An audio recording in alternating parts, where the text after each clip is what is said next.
السلام عليكم ورحمة الله وبركاته. وعلیکم السلام و رحمت الله و برکاته. یک سوال داشتیم. ما در همین شهر هستیم، فدراسیون است. یعنی ما کافه داریم.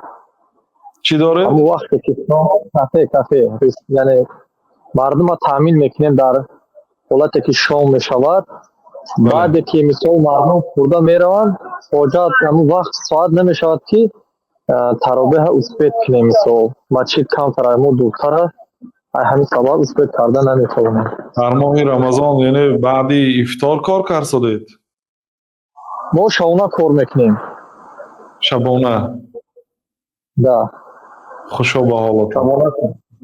وقتی که شما مشغول میشویتان با افطاری مردم و از نماز تراویح میمانیتان، بعد اینکه دکان محکم میکنید تا مثلا ساعت های 12 1 2 کدام وقتی که فرصت یابیتان چند نفر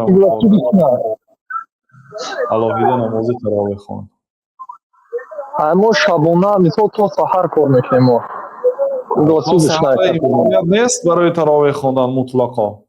نه امکانیت هست. مثال جماعت هم میگیم، همچون جماعت هست. همچون جماعت شده نتونید، میتونید تنها گذار خوانید. مثلا یک نفرتون برای خوانید، بعد یک نفر دیگر در اومده همین خیل کرده خوانید. جزاک الله خیرا.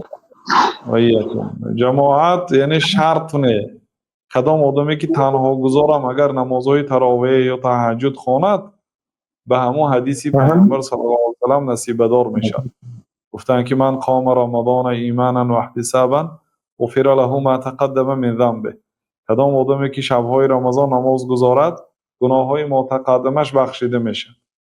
یعنی این دخوا در مسجد مانند 20 رکعت تراویح، خوا در خانه، خوا در تهجد، المهم همین شبهای رمضان بعد گفتن تا بامداد وقت پیدا کنید و خوانید. 10 رکعت است، 15 رکعت است، 20 رکعت است، و قدر امکان خوانید.